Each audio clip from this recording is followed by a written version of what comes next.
This call is now being recorded. Tá gravando. Ok, pessoal, boa tarde com todos. Sejam mais bem-vindos novamente para uma nova sessão aqui do Colóquios do nosso programa de pós-graduação em Engenharia Física, né? Eu estou aqui como representante da coordenação porque a gente tem a satisfação hoje do palestrante ser o responsável por todas essas sessões de colóquios que a gente está tendo durante esses semestres. Então, eu vou fazer aqui uma breve apresentação do professor Holanda, né? Eu acho que apresentações são dispensáveis dele, vocês conhecem muito bem a atuação do professor, é um professor da casa, mas eu vou fazer uma pequena leitura aqui, caso alguém não tenha conhecimento aí do que o professor Holanda fez e vem fazendo aqui no nosso programa. O professor Holanda, ele fez graduação em Física no bacharelado na Universidade Federal do Ceará e ele fez mestrado e doutorado em Física na Universidade Federal de Pernambuco, onde eu conheci ele lá, né? Lá no doutorado em Física, ele ganhou, ele teve o reconhecimento do trabalho, né, em alguns prêmios que são destacáveis aí. Ele teve o reconhecimento do Grande Prêmio CAPES de Tesis de 2019, né, na área da astronomia e física. Ele teve uma menção honorífica no Prêmio José Leite Lopes de melhor tese de doutoramento em 2019 e o Prêmio Associação Brasileira de Física de tese de doutorado em 2019 na área de física da matéria condensada e de materiais. Além disso, o professor Holanda ele ganhou um voto de aplausos, né, ao pesquisador na Câmara Municipal do Recife, também pelo trabalho que ele desenvolveu aí durante os estudos do seu doutorado.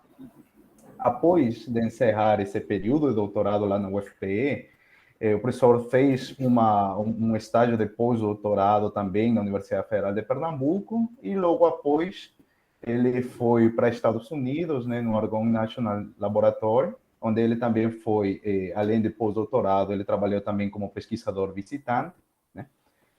E depois ele retornou ao Brasil, né? Não podia nos deixar de fora, então, após ele ganhar mais experiência lá mundo afora, ele voltou aqui para o Brasil e ele foi professor entre os anos 2020 e 2022 na Universidade Federal do Espírito Santo. E no 2022, a gente teve aí a boa notícia de que ele voltaria aqui para Pernambuco, né, a trabalhar aqui conosco na Universidade Federal Rural. E, ao mesmo tempo, ele formou parte também, desde que chegou aqui, do programa de pós-graduação em Engenharia Física. Então, o professor Holanda, ele é professor daqui da casa desde 2022 e ele é o coordenador do grupo de optoeletrônica e espectrônica desta universidade. Então, essas são as áreas em que o professor Holanda trabalha, né? O interesse dele da pesquisa é na parte de física de matéria condensada, principalmente na parte de optoeletrônica e espintrônica. Vocês conhecem muito bem, porque ele foi também um coordenador, agora há pouco, das duas escolas de optoeletrônica e espintrônica da UACS, né? E ele trabalha com diversos fenômenos, né, que linkam aí o magnetismo para a óptica, para a optoeletrônica. Então, vocês vão ver uma contribuição bastante ampla aqui do professor Holanda nas pesquisas que ele desenvolve. E agora eu, então, cedo a palavra para o professor Holanda para nos falar um pouquinho mais sobre os trabalhos que ele desenvolve. Obrigado, Holanda. Eu agradeço, né, o convite que foi feito praticamente por mim mesmo, né? Eu agradeço ao Albert pela apresentação. Muito obrigado, Albert. E ressalto, esse é uma coisa interessante, esse voto de aplauso, né? Aqui a gente aplaude, né? A câmera lá emitir um documento, né? Lá tem um parecer e um documento oficial de reconhecimento do trabalho, que eu não sabia, mas aqui existe mesmo. E você recebe isso, né? Vou fazer aqui compartilhar a apresentação.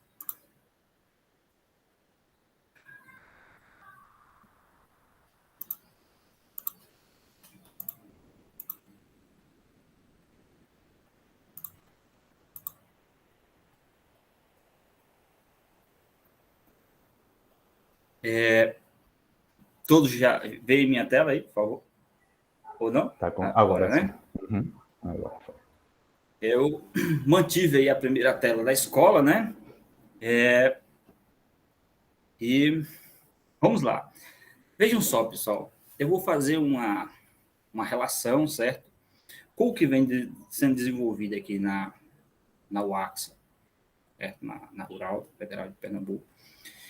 E, basicamente, descrever duas áreas, ou dois inícios de áreas. Um pouco de ótica, e a ótica que eu falo é simplesmente considerando a interação luz-matéria, certo? E a parte de magnetismo e a evolução dessas áreas, que no caso eu vou analisar aqui a parte optoeletrônica com interações voltadas para as interações magneto-óticas, certo? E, em particular, os efeitos espintrônicos que podem ser analisados através de luz. E, para isso, depois de estudar bastante aí, né, discutir com alguns colegas, eu cheguei à conclusão que é possível montar uma nova técnica. E, para isso, nós juntamos esforços aí com alguns estudantes já, e essa técnica, ela falta alguns detalhes só para iniciar o seu funcionamento, certo? Alguns testes já foram feitos e eu vou falar exatamente dela. Mas para me falar dela, né, com propriedade, vocês não ficarem perdidos no que o que nós vamos estudar com ela, eu vou falar primeiro das interações, primeiro do magnetismo, certo? A espintrônica, a optoeletrônica, e em seguida nós vamos falar da técnica, ok? Então, a apresentação está, né, dividida em uma parte introdutória do magnetismo, certo? As interações magnéticas da matéria, das principais, da introdução, né, a óptica, a interação luz-matéria, e da técnica de espectroscopia magneto-óptica, certo? E fazer uma breve conclusão disso tudo. Então, o magnetismo, né, para o início, o magnetismo ele é um fenômeno intrínseco de cada material que que pode ser caracterizado como, vamos dizer assim, alguns tipos de materiais, que depende de uma resposta a um campo magnético, certo? De uma forma bem mais simples, né? Se você já viu, ou se não viu, certamente já viu, né? Ou um ímã, você vai perceber que o ímã, ele atrai materiais ferromagnéticos, certo? Então, o ímã é um bom exemplo de um campo magnético intrínseco, ok? Então, você pode ter campos magnéticos de dois tipos, né? Gerar campo magnético de dois tipos, um usando corrente elétrica, ou outro porque o material ele já induz um campo magnético, certo? E aí um ímã ele tem dois polos, certo? Como vocês sabem, um polo norte e um polo sul, certo? Um polo, vamos dizer dessa forma, né? Um polo positivo, um polo negativo. E as linhas de campos tendem a sair do polo norte para o polo sul, ok? Então, o magnetismo, né, é um conjunto de fenômenos que se relacionam com a atração ou repulsão que ocorre entre materiais que apresentam propriedades magnéticas, certo? Então, o material magnético ele tem uma resposta magnética. E que resposta é essa? Ok? Nós aqui estamos interessados na resposta ou na interação que o magnetismo tem, em particular espintrônica, com a luz, certo? Dito isso, você pode pensar que nós temos magnetismo em praticamente tudo, já que nós temos na Terra, né, a Terra tem polos magnéticos e polos polares, certo? Então, a Terra, por si só, tem um campo magnético. E você detecta isso muito simples, né? Um dos medidores mais simples de campo magnético, ou de direção de campo magnético, é a bússola, certo? Então, a bússola tem sempre de apontar para o polo norte. Você pergunta por quê? Porque ela tende a alinhar com o polo sul magnético, certo? Então, eu vou dar aqui uma pequena pincelada ali do início e vou dar um salto. Um salto no que se refere à parte microscópica, ok? Uma coisa é você tratar um material magnético, certo? Macroscopicamente. Okay? Outra coisa é você tratar ele microscopicamente, ou em escala extremamente pequena, onde os fenômenos clássicos já não descrevem os fenômenos que ocorrem nessa escala. Então, os fenômenos passam a ser quânticos. Mas, de forma geral, né, uma característica intrínseca do magnetismo é que todos os modelos, né, e aí eu falo de teoria, todos os modelos propostos para descrever o magnetismo de alguma forma, né, alguma parte do magnetismo, eles consideram uma coisa que não é clássica, que é o spin. O que é o spin? Né? O spin do elétron. O spin, né, traduzindo essa palavra, se chama rotação. Então, seria uma rotação em torno do seu próprio eixo. Então, o elétron, por si só, tem um spin. Então, o que seria o spin do elétron seria o movimento que o elétron faz em torno do seu próprio eixo, certo? Então, se esses spins desses elétrons precessionam em determinadas condições, eles, variando fases de precessão, vamos dizer que um é mais retarda o seu tempo de precessão em relação ao outro, então eles criam o que a gente chama de ondas de spin. E essas ondas de spin podem ser excitadas dentro desse material magnético, certo? Então, todos os modelos, né, em particular o modelo de Bloch, que foi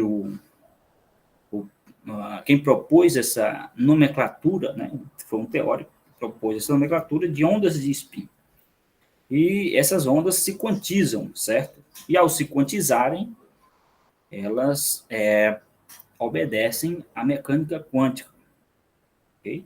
Então, o quanto de onda de spin a gente conhece como magno. Assim como o quanto de uma onda elástica a gente conhece como fono, certo? Okay? E assim como o quanto de uma onda eletromagnética você conhece como fóton. E aí, que materiais são esses? Quais são essas respostas magnéticas que são possíveis? Certo? As respostas que são possíveis é a seguinte. Se você tem um material intrinsecamente magnético, ou seja, todos esses materiais que eu estou mostrando aqui são magnéticos. Só muda, vamos dizer assim, o prefixo. Então, o que significa ferro? Significa que ele tem resposta magnética intrínseca. E independe de você aplicar um campo magnético ou não, aquele material ele tem magnetismo, ou ferromagnetismo. Né?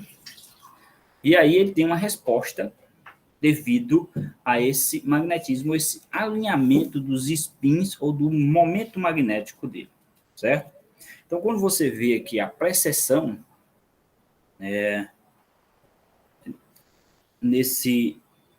do seu lado aqui acima, essa parte ferromagnética, você vê a precessão de todos os spins alinhados em uma direção. Significa que esse material tem um momento magnético líquido, independente do campo magnético estar aplicado ou não.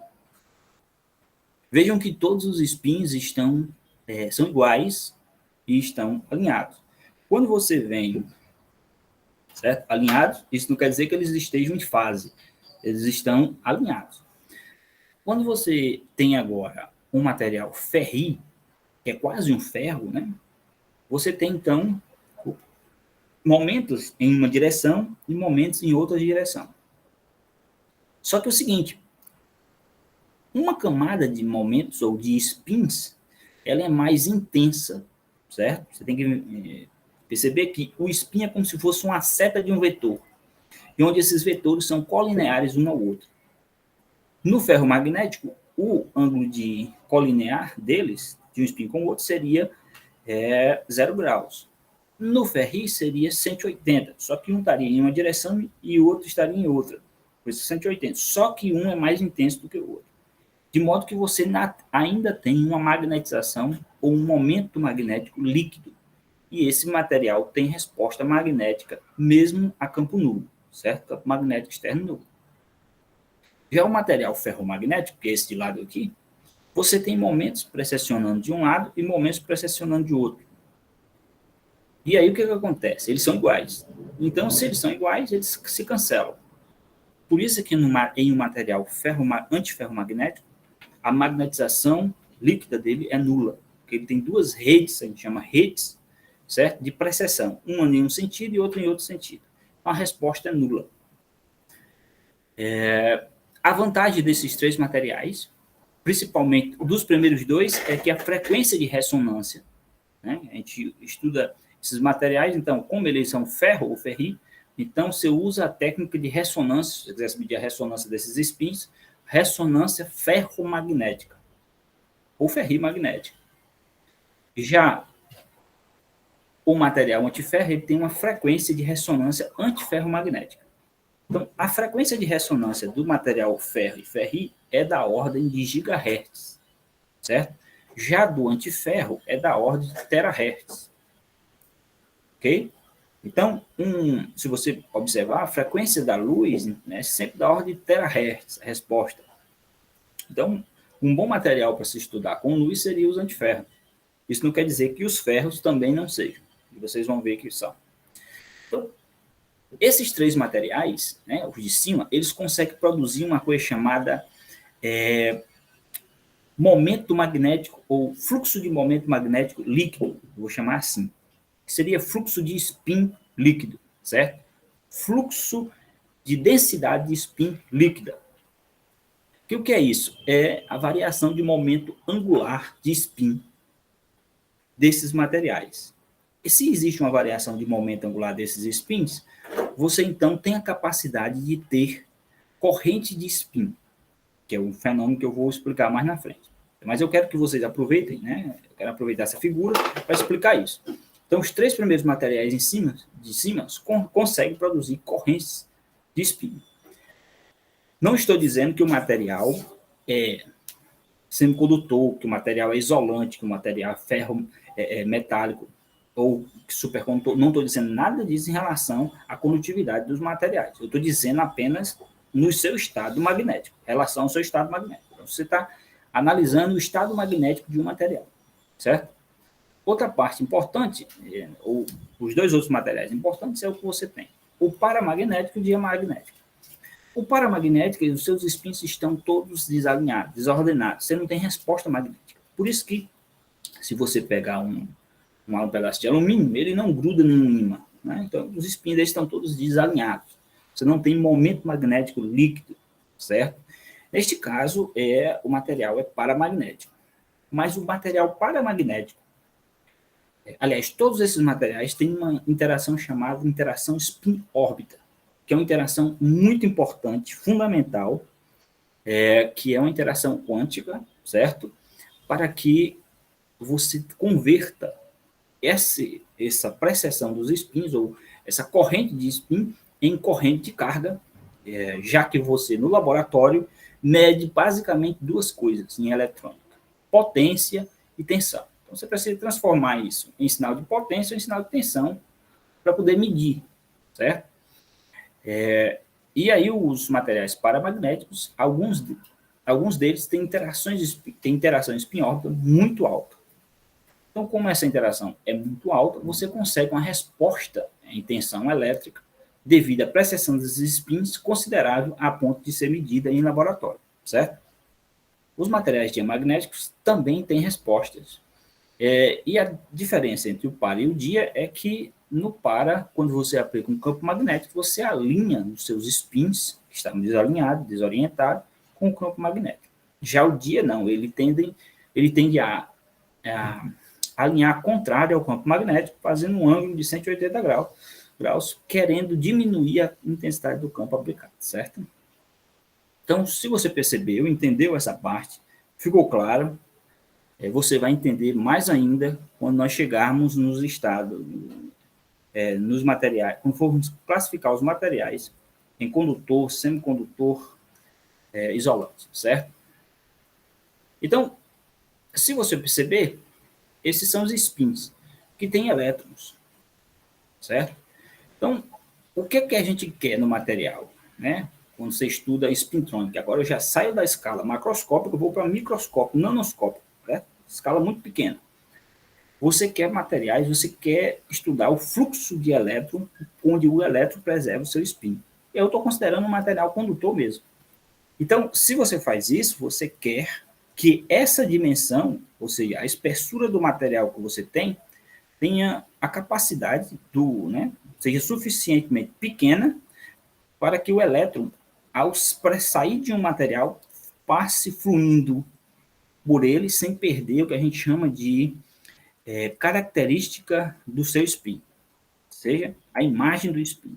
Porque se ele tiver muitas colisões, lá de física 2, você pode lembrar disso, se a partícula colide muito, o nível caminho médio dela é reduzido. Então, nós queremos que o elétron flua de um lado para o outro, de um material, garantindo, então, a condição de preservação do seu movimento, ou seja, do seu spin, certo? Isso é muito importante. Dito isso, uma grande vantagem da luz, né, de fazer fenômenos, de estudar fenômenos espintrônicos com luz, é porque a luz é local, ela pode tanto ser local como ser progressiva, ou seja, você consegue fazer uma análise em qualquer ponto ou em qualquer região daquele material e ver lá a condição que aquele spin tem naquele momento. Então, seria a luz, né, de forma geral, é uma boa técnica, ela não é invasiva, e é uma boa técnica de você ver o que ocorre dentro desses materiais, detectar o fenômeno. E é isso que a técnica pretende fazer, certo? Interagir com os spins dos elétrons localmente e globalmente. Dito isso, eu vou um pouco mais rápido, certo? Que é só para mostrar para vocês o seguinte ponto, porque a parte introdutória vocês já compreenderam. Então, a segunda parte é o seguinte: empilhar camadas de materiais ferromagnéticos, paramagnéticos, e nós temos algumas condições, certo? Para que haja fluxo. Uma é que você tenha uma camada ferromagnética, ferrimagnética ou antiferromagnética para gerar a corrente de spin, ou seja, para gerar aquele fluxo de momento angular, certo? Outra que você precisa ter é um conversor, ou seja, um material para o diamagnético que tem interação spin-órbita forte o suficiente para converter a corrente de spin, aquela precessão de momento, em corrente de carga. Ok? E aí ser medida com uma tensão elétrica. Certo? Dito isso, a luz representa uma forma de manipular essas várias camadas, os spins locais dessas camadas, certo?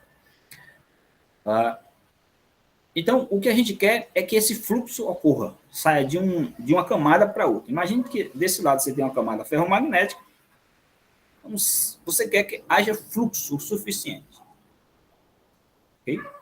De um ponto para outro, preservando esse movimento do elétron. Isso se chama transporte dependente de spin. Certo? Mas, para que você tenha isso, você tem que considerar algumas interações.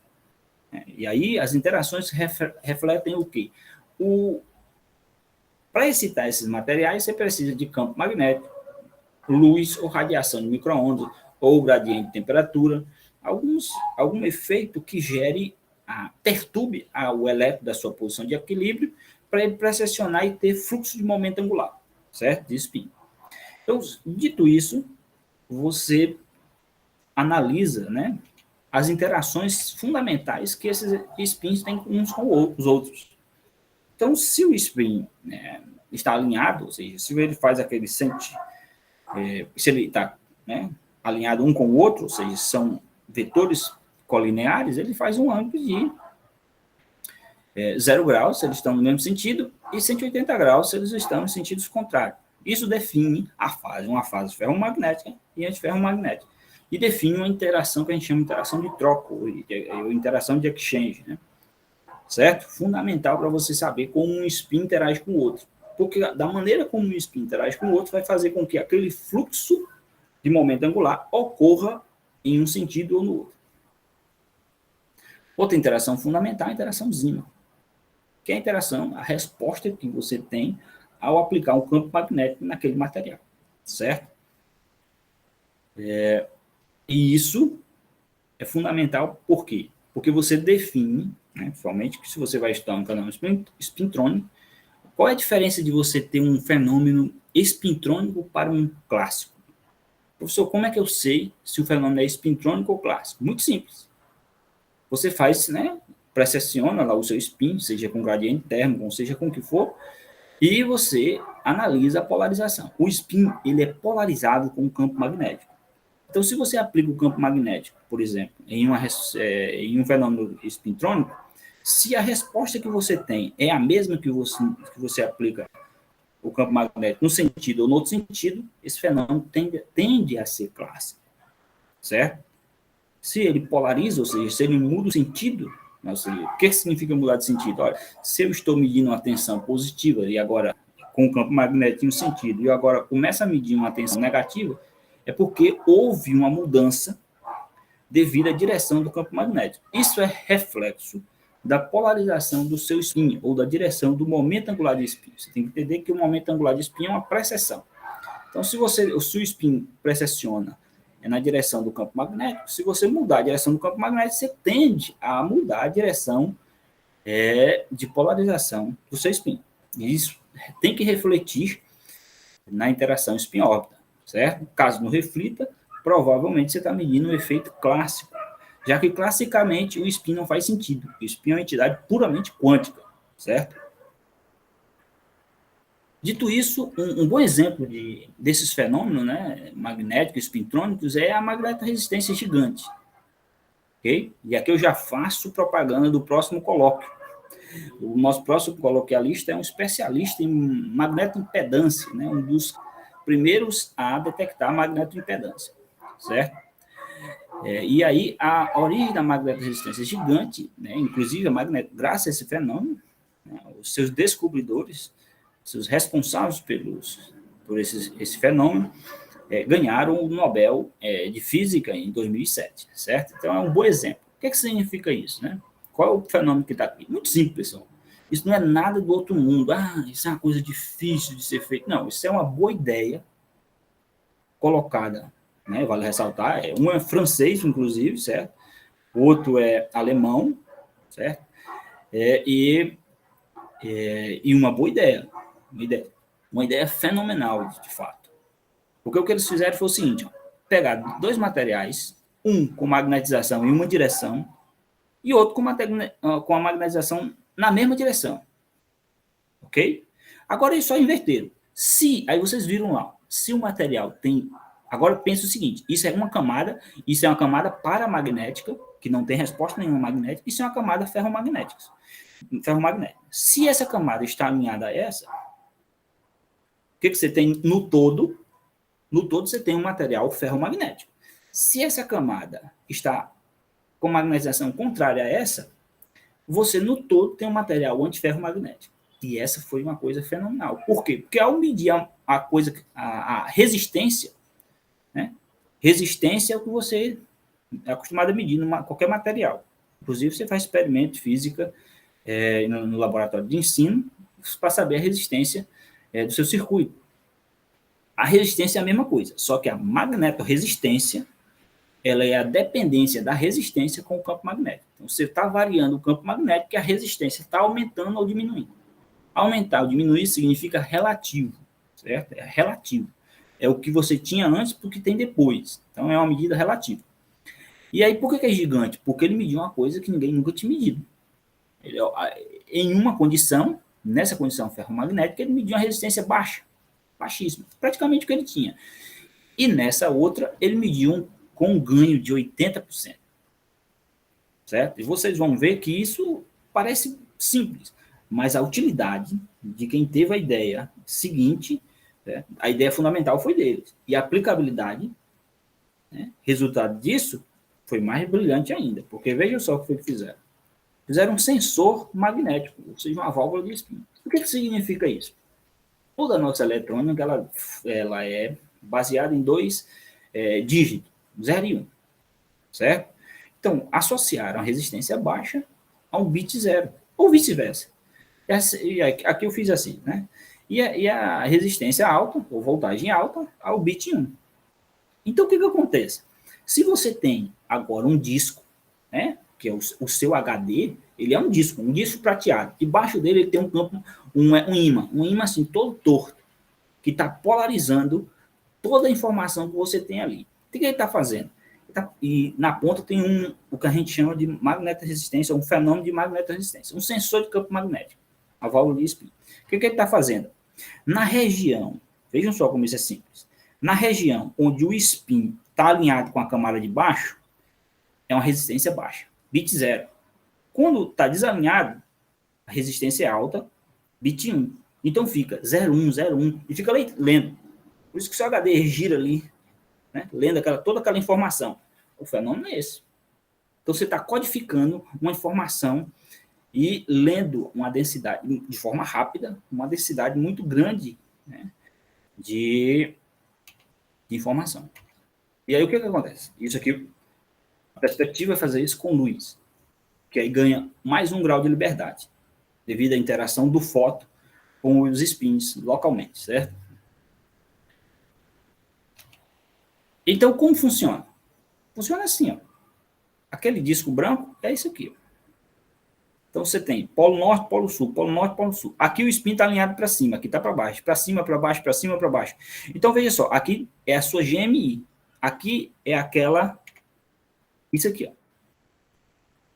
Colocada assim, de lado, certo? Colocada de lado. Então, você está aqui de lado. Aí, o que vai acontecer? Ó? Quando esse spin estiver para cima e esse estiver para baixo, você tem resistência alta, 1. Quando esse spin estiver para cima e esse aqui estiver para cima, resistência baixa, 0. Então fica 0,1, 0,1, 0,1, 0,1, 0,1, todo o tempo, lendo todo aquele disco prateado que você tem, certo? Isso revolucionou, e é por isso que você tem aí seu HD, ok? E graças a isso, os descobridores ganharam, vale ressaltar, merecidamente, uma ideia brilhante. Então, o Albert Fert, que é francês, ainda é vivo, o Peter Grube já faleceu, certo? Mas está aí uma ideia revolucionária de uma coisa simples. Isso não tem nada demais. Com a magnetoresistência, você só precisa de 2 coisas. De fato, né, que é o que a gente está, no caso, estou aí tentando comprar, um nanovoltímetro, né, campo magnético nós já temos, precisa de um campo magnético, para variar, e um nanovoltímetro para medir a tensão. E uma corrente elétrica, que é a coisa mais simples do mundo. Então, o fenômeno que ele descobriu é uma coisa de laboratório simples, mas com uma utilidade impactante, porque isso revolucionou e criou, então, uma coisa chamada, né, espintrônica. Ele criou uma nova área, eles criaram uma nova área, certo? Chamada espintrônica, que é a eletrônica baseada no fluxo de momento angular, que é um fenômeno puramente quântico, certo? Então, onde é que está aqui? Toda a construção disso tudo é para chegar nesse ponto. Então, você consegue gerar informação. Ah, professor, qual é a vantagem de você ter informação propagada com spin do elétron ao invés do elétron em si? Veja a velocidade. Quando você fala num fenômeno quântico, você está falando de fenômenos com a velocidade próxima da velocidade da luz. Como o spin, né? O spin, ele é um fenômeno, uma entidade relativística, significa que a velocidade dele é acima da velocidade da luz, e com isso você tem velocidade altíssima. Isso interessa para toda a eletrônica. Qual o problema? É que, novamente, você vai transformar tudo em corrente de spin com alta velocidade e vai voltar para a eletrônica convencional para poder medir, porque hoje o que nós medimos é tensão e potência. Ok? Dito isso, qual é a finalidade? Onde é que você quer chegar com luz? Veja só, nós estamos caminhando, eu digo que nós estamos em uma era, né, primordial da tecnologia, que é uma nova geração de tecnologia, de fato, que se aproxima da computação quântica, tornando ela cada vez mais realista. E eu acredito que 3 coisas vai dar sustentação à computação quântica: a espintrônica, a inteligência artificial certo? E os novos equipamentos que vão surgir em escala de picômetro, porque o nanômetro não vai ser mais capaz de fazer isso. Então, são fenômenos de alta velocidade, que é o que interessa. Qual a diferença de você ter um computador quântico clássico? É simplesmente a velocidade de processamento. Então, se você não tem uma entidade capaz de gerar a velocidade que você quer, não faz sentido você investir tanto dinheiro, é obsoleto, certo? Mas se o fenômeno é capaz de gerar informação numa velocidade muito rápida, quando você piscar seu olho, toda a informação que tinha nos computadores do Brasil foram carregadas e acumuladas no disco rígido de um computador americano ou de qualquer outro, então é válido. Está entendendo? É isso que eu quero dizer. A velocidade de informação é para gerar, vamos dizer assim, fonte de tecnologia. E aí, qual o objetivo de usar a luz, né? Nós chegamos a um nível muito bom, porque nós já estamos usando a internet com uma velocidade altíssima. E nossos computadores já conseguem armazenar quantidade de dados muito alta, né? É preciso você ter, por exemplo, um pendrive acumulando até terabytes de informação. Então, é uma quantidade de informação, uma densidade muito grande. E aí nós já chegamos na escala, né? Se você pensar em escala de frequência, você chegou já em escala de gigahertz. Então, as ondas de rádio, né, que era o que tinha antigamente, você escutava seu rádio, aquela informação. Propagava-se a onda de rádio, uma onda eletromagnética na frequência de kHz e megahertz. Surgiu a internet e você foi para gigahertz. Então, você tinha 2.4 gigahertz no seu computador, no seu celular, ainda tem, mas agora você tem a possibilidade de ter 5G. Daqui a pouco você vai ter 6G, 7G, 10G, 20G, 50G. Então, a pesquisa hoje é voltada para terahertz, certo? Como você consegue chegar à escala de terahertz. E então, a fonte de luz, ou a fonte eletromagnética em frequência de terahertz, né, que nós temos é a luz. Então, a luz ela tem frequência da ordem de terahertz. E isso é muito importante, muito interessante. Então, eu acredito que a computação vai ser sustentada, computação quântica vai ser sustentada.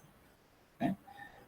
Não estou falando de software, não estou falando de computação, estou falando da parte estrutural, a estrutura, certo? Você pode ter o melhor software do mundo, mas o seu computador ele precisa ter algumas componentes eletrônicas para sustentar aquilo.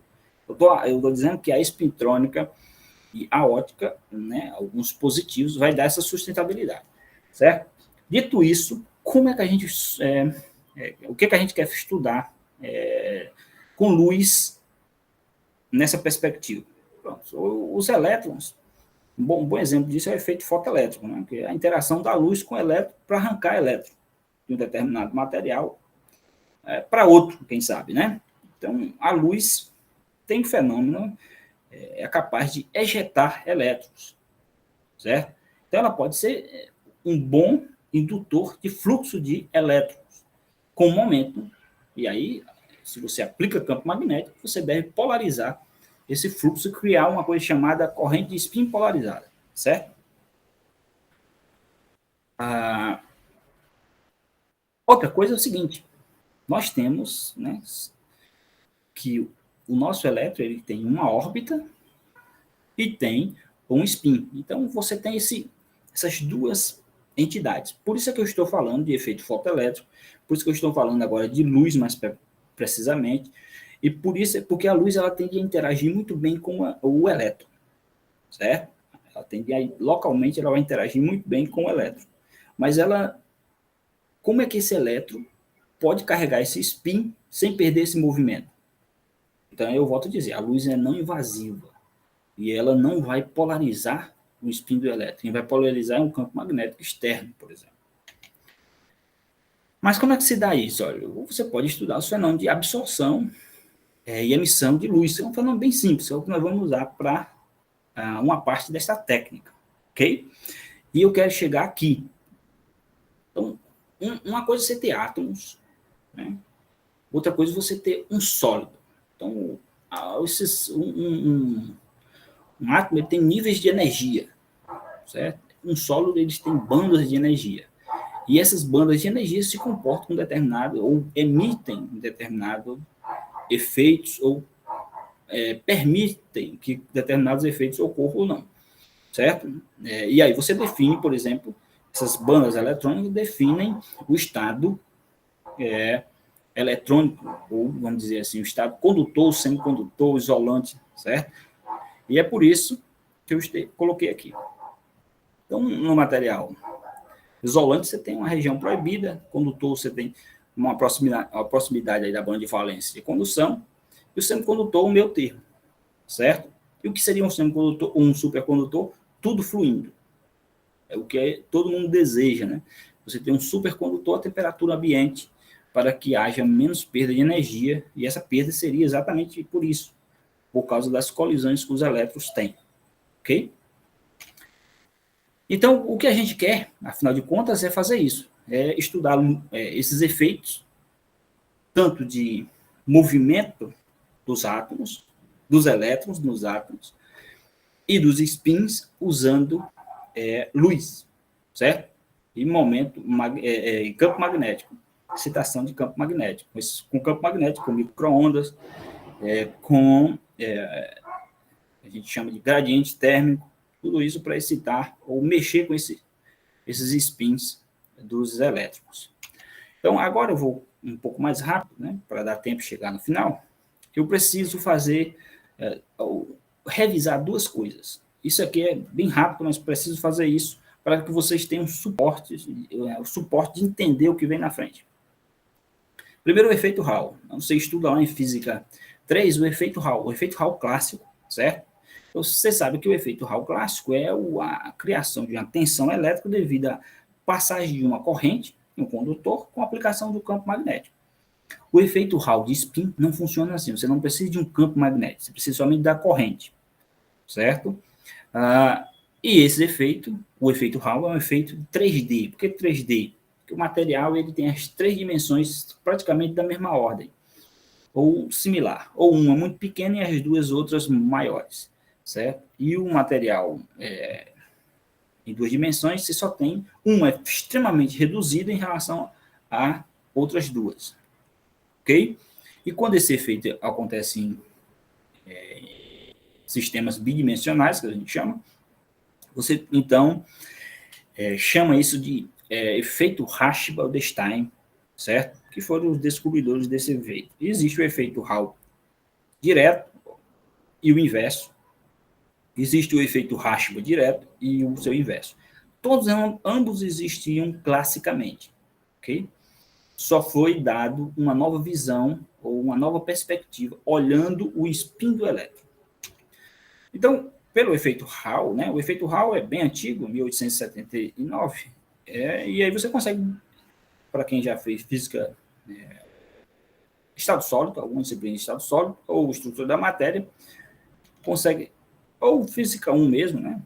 Você consegue deduzir essas equações bem simples, que é o movimento do elétron sob uma força externa, certo? Que depende do tempo. Essa IFT é uma força externa. Então, o elétron colige, classicamente, né? Vamos dizer isso, chamar assim, uma partícula colide com outra, e ela tem uma variação de momento, ok?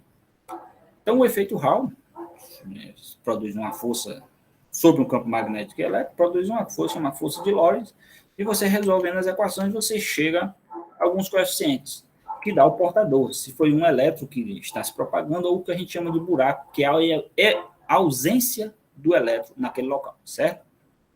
Então, o que significa isso? Você está produzindo uma corrente, você aplicou uma corrente normal, e sai por seus eletrodomésticos. Você passou uma corrente e está gerando uma tensão na outra direção.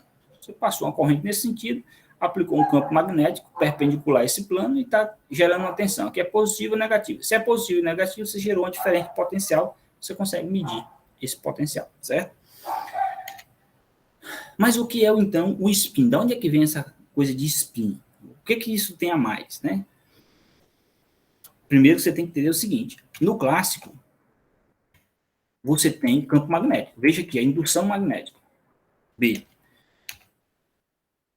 No quântico, não. O spin, ele precessiona. independente, e ele vai fluir, independente de ser campo magnético ou não. O que você precisa ter no efeito de spin é a interação spin-órbita. Todo material tem interação spin-órbita. O que você pode precisar é que essa interação seja intensa o suficiente para que você gere aquela tensão, certo? E por que sempre os dois estão, na maioria dos casos, os dois estão colocados no mesmo, um lado do outro? Porque vejam só, lembra que eu disse que o que a gente mede no laboratório sempre é tensão ou potência? O efeito Hall de spin direto, que é efeito Hall de spin, é o que é?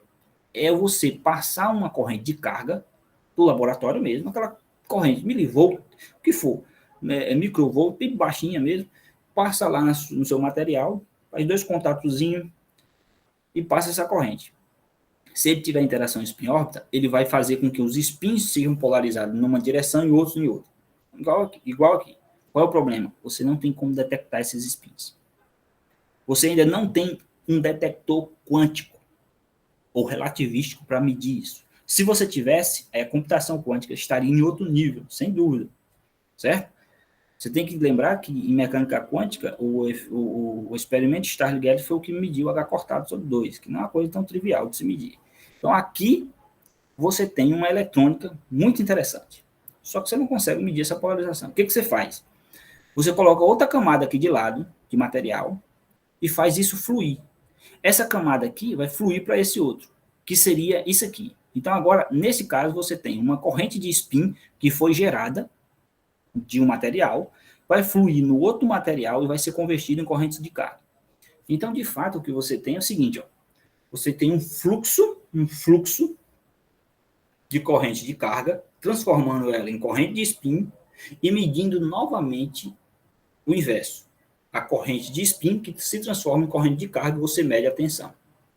Certo? Então, o que você mede nos experimentos hoje de spintrônica é o efeito Hall de spin inverso. E quando é no 2D? Mesmo jeito, o Rashba é bem antigo, certo? E, basicamente, o que é o Rashba? É você ter todos os... Imagine o seguinte, que o mar não está tão intenso. O mar está tendo ondas quase na horizontal, ou seja, elas vêm com a crista bem baixa. Então, imagina que você está na praia e o mar está calmo, certo? Então, os elétrons estariam fluindo no seu material 2D só em um plano, ok? Então, se os elétrons estão fluindo só em um plano, está tudo certo. Qual o problema? Nenhum. Só que eles podem ser perturbados. Então, se você passar uma corrente neste material 2D, que a gente chama corrente spin polarizada, é como se você chegasse assim, em uma fila de banco e dissesse assim, olha, essa fila é para quê? Não, é para pagar a conta de energia, certo? Mas do lado aqui tem outro local que paga. Provavelmente uma boa parte com você, se não todos, para aquele local, porque é mais rápido. Então, basicamente é isso aqui que acontece. Você passou uma corrente spin polarizada, que já está com os spin polarizados, os elétrons agora têm um desequilíbrio e vão se alinhar com aquela corrente, certo? Então, você vai ter o quê? Um fluxo de momento angular de spin em uma direção, ok? Dito isso, e você tendo isso em mente, você tem a contribuição Rashba. A Rashba seria só essa energia. De fato, só é a energia de todos ali. Seria o elétron livre e a interação do momento do elétron com o seu spin, certo?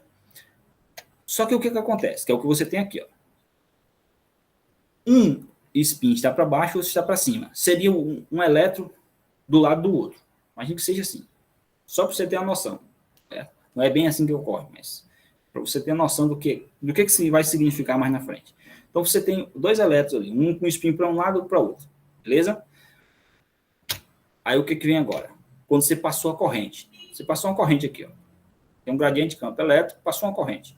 Você vai polarizar esses spins. Aqueles 2 círculos, né, concêntricos, um dentro do outro, já não são mais concêntricos. É como se você desequilibrasse o fluxo de spin de um lado em relação ao outro. Isso gera uma corrente de spin no material 2D. E é injetado em outro material, caso você necessite, ou caso você coloque outro material adjacente. Certo? A gente não mede corrente de spin ainda. Então, o que você faz? Isso aqui é só para mostrar a conversão. Para quem fez lá Física 3, né, e viu lá a distribuição de Boltzmann, essa é energia de Fermi. Seria um elétron fluindo na energia de Fermi. Ok? Aqui é a carga do elétron e aqui é a densidade. Mesmo jeito. Certo? Essas setinhas é para mostrar a polarização, de spin para cima e spin para baixo. Um spin precessionando em uma direção ou na outra. O fenômeno não é difícil, é simples. E o que eu quero mostrar é o inverso. Então, o que você mede é isso aqui. Ó. Carga, elétrons. Você volta a medir elétrons. Então, lá você tinha uma corrente de carga fluindo em um material 2D, convertendo em corrente de spin. O contrário é a corrente de spins fluindo no material 2D, gerando uma corrente de carga, que é o que você mede. Então, aqui está a conversão.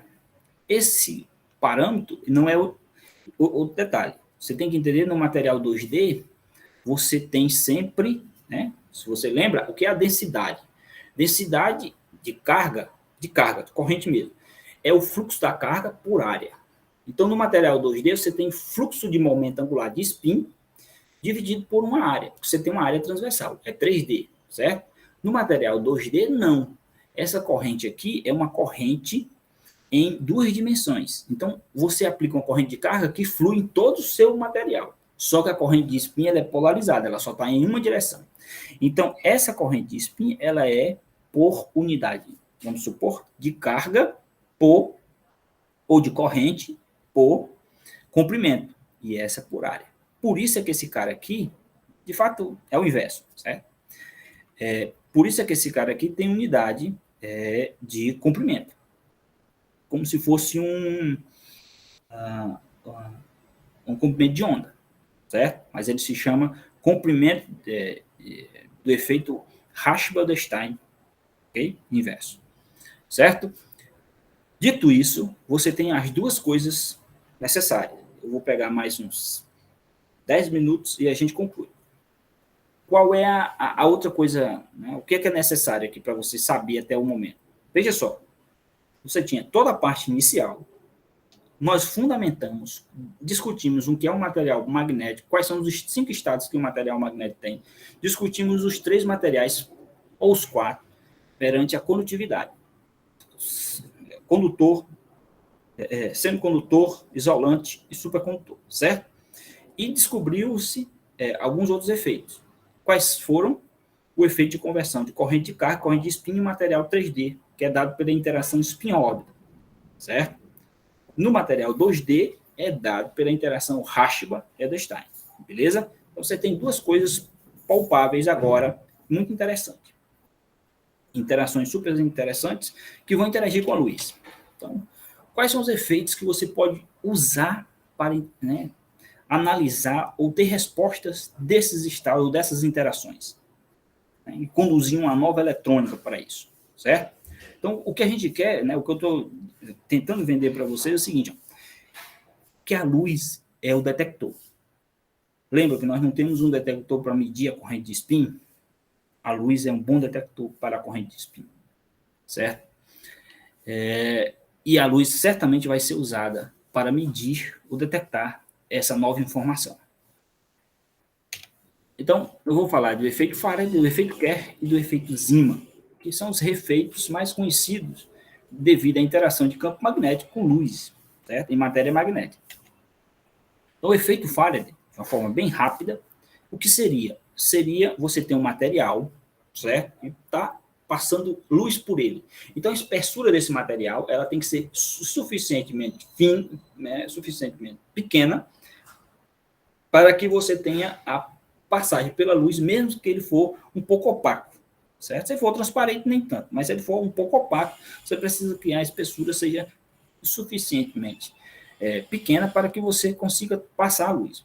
Então, o efeito Faraday é a rotação da luz, né, devido à magnetização local de um material. Então, se o material tem magnetização, você passou luz, ele pode mudar a polarização da luz, que é o que você tem nesse ângulo aqui, nesse antequadro, né? Esse ângulo está mostrando isso. Esse ângulo, que você conhece como ângulo Faraday, ele é proporcional à magnetização local do material, isso é muito importante, local do material, e ele dá informação sobre o spin, ou os spins daquele material. Então, imagine o seguinte, você tem aquela mesma chave lá, que deu o Nobel ao Fert e ao Peter Gruber, só que agora você tem, ao invés de campo magnético para cima e para baixo, você tem uma luzinha local, capaz de ler toda a sua informação, e essa informação não é mais o elétron, não é mais um campo magnético. Você não precisa mais de polos norte, sul, sul, e sim, você precisa de um spin precessionando num sentido e no outro. Você precisa de correntes de spin fluindo num sentido e no outro, e você consegue detectar isso com luz. Então, a luz seria o detector de corrente de spin, certo? Isso é uma perspectiva, apenas uma sugestão, que é o que tem aqui. O efeito Q é outro. O efeito Q é magneto-óptico, é um efeito magneto-óptico, e o que você tem, ao contrário de você ter o laser, a luz passando por sua amostra, você tem a reflexão. Mas a polarização é a mesma. Você usa polarizadores para polarizar a luz, incidir a luz polarizada em uma direção, em outra direção, dependendo do que você quer medir. Então, o efeito, como é um efeito de reflexão, essa reflexão pode sair de três jeitos. Né? Quando a magnetização é perpendicular à direção de propagação da luz, você chama isso de polar. Quando é longitudinal, ou seja, você vê aqui que a luz está incidindo e está na mesma direção, ou seja, no mesmo plano, certo? Você chama de longitudinal. Quando é o contrário, você chama de transversal, no plano, certo? Polar é fora do plano. Ok? Então você tem o efeito que é nas três direções. E você tem a outra interação, que é muito importante, que é a interação Zima, certo? Que aí você cria, vamos dizer assim, linhas espectrais devido à aplicação do campo magnético. Então, é como se o seu campo magnético gerasse, fosse uma perturbação, né? Quem nunca viu ainda teoria de perturbação, mas mecânica quântica, mas é uma perturbação. Imagina que você soltou um peão e aí resolveu pegar o cordão e dar um peteleco no peão. Ele balançou-se.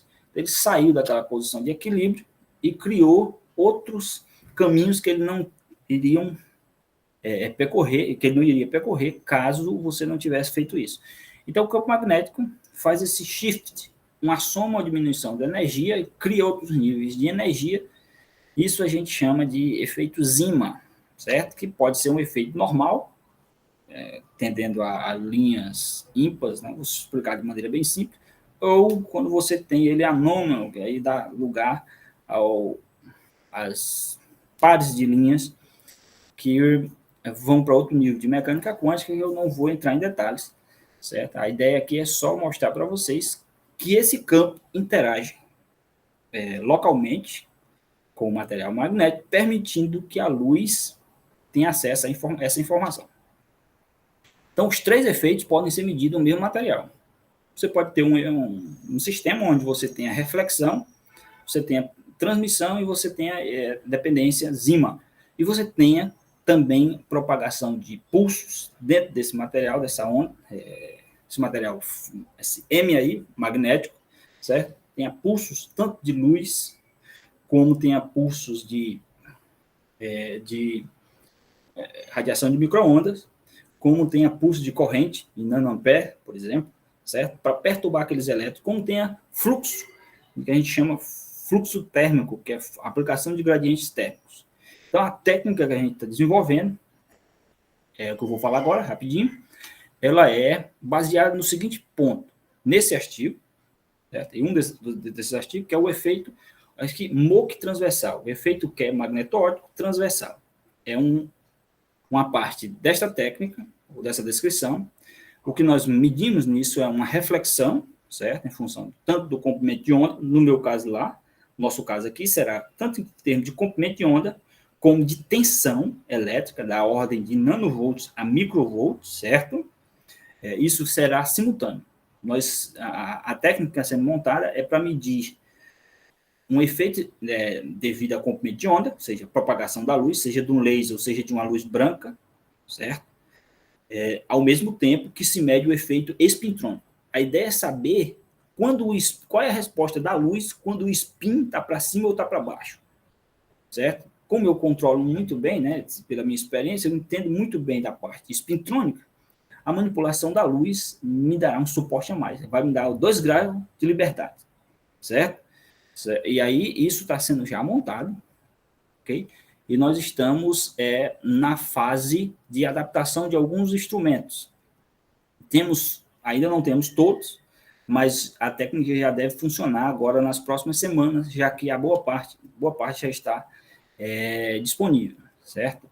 Então, nós temos a lâmpada, temos quase tudo. Essa é uma montagem inicial, mas aqui, perto dos ímãs, está acoplado diversos outros sistemas. Um para medir tensão elétrica devido a gradiente de temperatura, outro para medir tensão elétrica devido à corrente elétrica muito baixa, aplicada muito baixa, e outro devido a micro-ondas. Então, serão medidas simultâneas de qualquer material. Então, imagine você tem um polímero, certo? Um polímero que você quer medir alguma propriedade espintrônica, é só jogar na técnica que ela mede. Quero medir só com luz para não destruir a amostra, mede e vê se ela tem resposta de spin de qualquer tipo. Então, a técnica é muito robusta. Né? Esse é só um exemplo do que pode ser medido. Então, essa é a absorbância em função do comprimento de onda, só de uma parte, certo?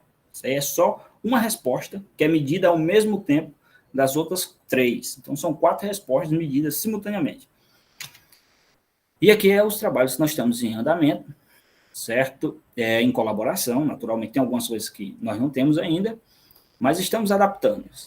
O custo sempre eu digo, o início é o mais difícil, depois a gente se adapta. E isso está acontecendo, certo? Então, esses trabalhos estão sendo desenvolvidos, uma parte já na UAXA, outros e outras com algumas colaborações, e eu quero mostrar aqui os 4 primeiros artigos, que nós temos aqui alguns estudantes, já, todos da UAXA, né? E estou aqui. Temos também o Sérgio aqui, que também é colega, certo? Esse artigo muito interessante. Esse outro com o Y, eu sempre uso meus 2 primeiros nomes, porque é o meu nome de guerra, né?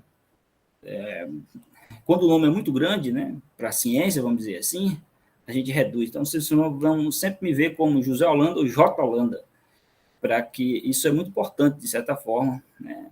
Se você for comparar esse centro de pesquisa, você vai ver que os nomes dos pesquisadores sempre são reduzidos. Pequeno, Albert Fest, o nome dele não é Albert Fest. Pode olhar que ele deve ter uns 2, 3 nomes depois. Isso é natural, certo? Mas isso não gera problema de identificação, já que você tem e-mail e tem uma coisa chamada OSI. Né? Você tem a identificação de alguma forma que é você, o autor do trabalho, né? Um dos autores do trabalho, certo? Nós temos aqui Rafael, nesse artigo, ok? E aí eu quero chamar a atenção para esse trabalho, que é um trabalho muito interessante. Saiu até um comentário na FACEP, que é um trabalho que foi medido pela primeira vez, né? E o Y, que é o autor aqui, que é aluno de mestrado, certo? Ele fez aí os gráficos, discutiu aí, estamos em pequena, grande colaboração com alguns outros professores de outros locais, fazendo com que as pesquisas caminhem, certo? E aqui eu chamo grupo, né? Mas isso aqui é uma forma de juntar, né, todos os estudantes e os professores em prol de uma ideia. Cada professor tem uma ideia de contribuir. Né? Para que isso aconteça, a gente cria essa forma de, vamos dizer assim, organização, né, de manter reuniões e tudo mais. Então, essa era a ideia, certo? Que eu queria deixar para vocês. Espero que não tenha sido muito cansativo o colóquio, e estou aberto a perguntas. Okay. Pronto, Holanda. Muito boa apresentação, obrigado aí por nos dar uma visão geral aí do que vem se fazendo na parte da espintrônica, de forma geral, como ao mesmo tempo na UAXO, que o grupo que você trabalha aí vem estudando na parte da espintrônica. Pessoal, vocês têm alguma pergunta para o professor Holanda? Vocês podem escrever no chat, podem abrir o áudio aí, vocês podem estar livres aí para interagir. Gabriel, pode falar. Boa tarde. Professor, quando o senhor falou sobre o efeito fotoelétrico, eu entendi que quando você tem um efeito fotoelétrico que aplica um campo magnético, vai ter a corrente de spin. É isso mesmo? Sim, vai ter. Se você fluir os elétrons e polarizar esses elétrons, você deve ter uma corrente de spin. Sim, Tá certo, obrigado. Para que haja fluxo, corrente de spin, você precisa ter variação de fluxo de momento angular. Ou seja, você tem que ter um elétron pressionando num sentido e outro no outro sentido, para que haja variação desse fluxo de movimento, certo? Então, aí, se você tiver isso, você tem isso no efeito fotoelétrico também. Certo. Ok. Alguma outra pergunta, pessoal?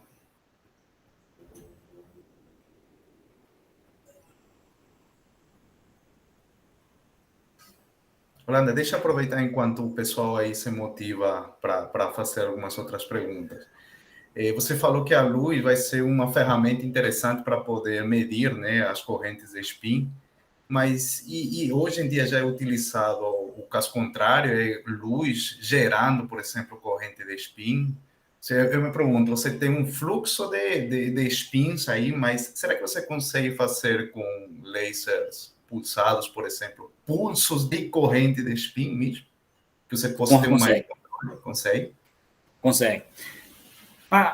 Alguns materiais, essa sua pergunta é muito importante, alguns materiais eles têm frequências de ressonância muito alta. Isso significa que ele tem vamos dizer, o tempo de relaxação dele é muito pequeno. O que é o tempo de relaxação? É quando você dá, vamos dizer assim, você está com um bambu, você plantou um bambu e ele está aqui, você vai e deu um chute no bambu. É aquele tempo que ele vai, ele volta para cá.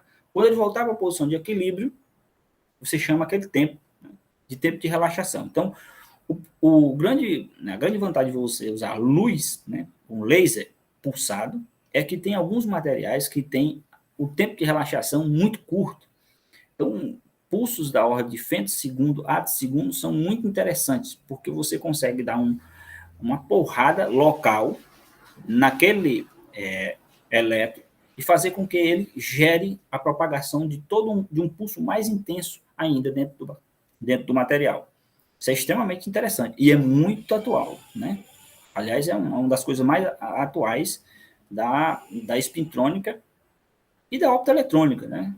Eu sempre vendo a minha ideia dessas pesquisas aí com a espintrônica, que é a área que eu mais me especializei, né?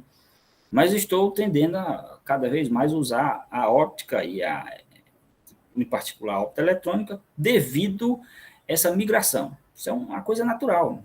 Não tem como você... não tem para onde ir mais, certo? Senão você vai se esgotar naquilo que você já conhece. De que ordem é esse tempo de relaxação, Holanda? O tempo de relaxação é da ordem de, dependendo do material, de femtosegundo, nanosegundo, certo? Então, é um tempo curto. Certo. Que são frequências de ressonância da ordem de alguns gigahertz, centenas de gigahertz a terahertz. Uhum. Né? Nanosegundo dá uma frequência de gigahertz, mas picosegundo já dá uma frequência de terahertz. Ok. Pessoal, mais alguma outra pergunta, comentário aí para o professor Holanda?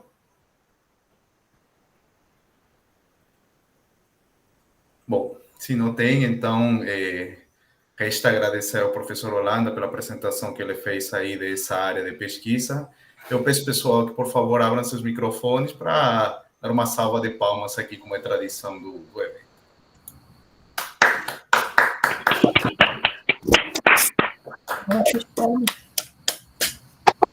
Obrigado, Holanda. Muito boa a apresentação. Eu fiquei com a parte fácil aqui, né? Simplesmente